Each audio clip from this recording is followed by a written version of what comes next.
দেশের সবচেয়ে সুন্দর ও আধুনিক মসজিদ, মসজিদ আল মোস্তফা। পবিত্র কাবার আদলে নির্মিত এই মসজিদ শুধু ইবাদতের স্থান নয়, এটি স্থাপত্য শিল্পের এক অনন্য নিদর্শন।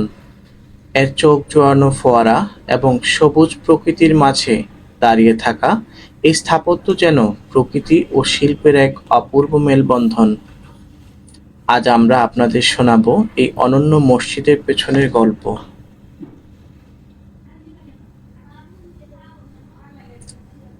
দূর থেকে দেখলে মনে হবে পবিত্র কাবা শরীফের ছোঁয়া লেগে আছে মসজিদ আল মোস্তফার নির্মাণ শৈলীতে। মসজিদটির সামনের দিক থেকে কালো রঙের মাধ্যমে ফুটিয়ে তোলা হয়েছে পবিত্র কাবার আকৃতি। দেয়ালে সোনালী রঙে লেখা হয়েছে আল্লাহর নাম এবং শেষ নবী হযরত মুহাম্মদ সাল্লাল্লাহু আলাইহি সাল্লামের নাম। এর সৌন্দর্য দূর থেকেই চোখে পড়ে।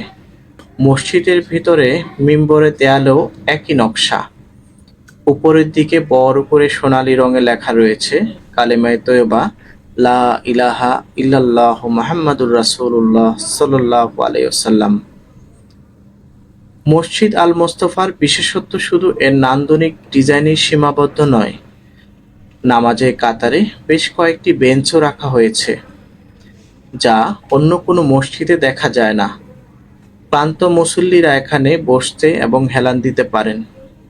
পাঁচতলা বিশিষ্ট এই মসজিদে আলাদা কোনো জানালা নেই। এর নকশা এমনভাবে তৈরি করা হয়েছে যে প্রাকৃতিক আলোয় ভরপুর থাকে পুরো মসজিদ। আরও একটি অনন্য বৈশিষ্ট্য হলো মসজিদের প্রতিটি ফ্লোর থেকে ইমাম এবং খতিবকে দেখা যায়, যা অন্য কোনো মসজিদে দেখা যায় না।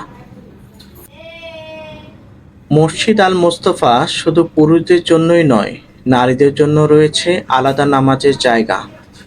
পুরুষ ও নারী মিলিয়ে একসঙ্গে প্রায় 11,000 মানুষ এখানে নামাজ আদায় করতে পারেন। মসজিদটির নান্দনিক ডিজাইন এবং অপূর্ব স্থাপত্য শৈলী এটিকে শুধু একটি ধর্মীয় স্থানই নয়, একটি পর্যটন কেন্দ্রে পরিণত করেছে। দেশের বিভিন্ন প্রান্ত থেকে প্রতিদিন বিপুল সংখ্যক মানুষ মসজিদটির সৌন্দর্য দেখতে আসেন। মসজিদের চারপাশে 4টি খেজুর গাছ লাগানো হয়েছে, যার মধ্যে কয়েকটিতে ফলও ধরেছে এবং রয়েছে চোখ জুড়ানো পানির ফোয়ারা। দর্শনার্থীরা বিমোহিত হন মসজিদের গঠন কাঠামো এবং চারপাশে সবুজ প্রকৃতির মেলবন্ধনে। মসজিদের ভেতরে 2টি চলন্ত সিঁড়ি এবং চমৎকার ঝাড়বাতি লাগানো হয়েছে, যদিও সেগুলো এখনো চালু হয়নি। মেঝেতে বিছানো হয়েছে চীন থেকে আনা উন্নত মানের কার্পেট, রয়েছে উন্নত সাউন্ড সিস্টেম এবং সেন্ট্রাল এয়ার কন্ডিশন। মসজিদের অজুখানাও আকর্ষণীয়, যেখানে রয়েছে বেশ কয়েকটি বেসিন।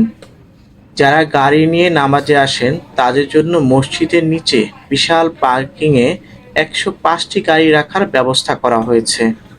জনশ্রুতি রয়েছে মসজিদ আল মোস্তফার নির্মাণ খরচ 300 কোটি টাকারও বেশি। মসজিদের সুউচ্চ সোনালী গম্বুজ এবং পাশে বিশাল মিনার এর সৌন্দর্যকে আরও বাড়িয়ে দিয়েছে। রাতে যখন মসজিদের সব বাতি জ্বলে ওঠে, তখন সৃষ্টি হয় এক অপূর্ব পরিবেশ। এই পরিবেশে যেন মানুষকে উদ্বুদ্ধ করে সৎ পথে চলতে, সততা এবং বিবেক দিয়ে নতুন জীবন গড়তে। মসজিদ আল মোস্তফা এখন শুধু ধর্মীয় স্থানই নয়, এটি হয়ে উঠেছে স্থাপত্য শিল্পের এক অনন্য নিদর্শন এবং মানুষের আধ্যাত্মিকতার পাশাপাশি প্রকৃতির সৌন্দর্য উপভোগের এক অপূর্ব কেন্দ্র।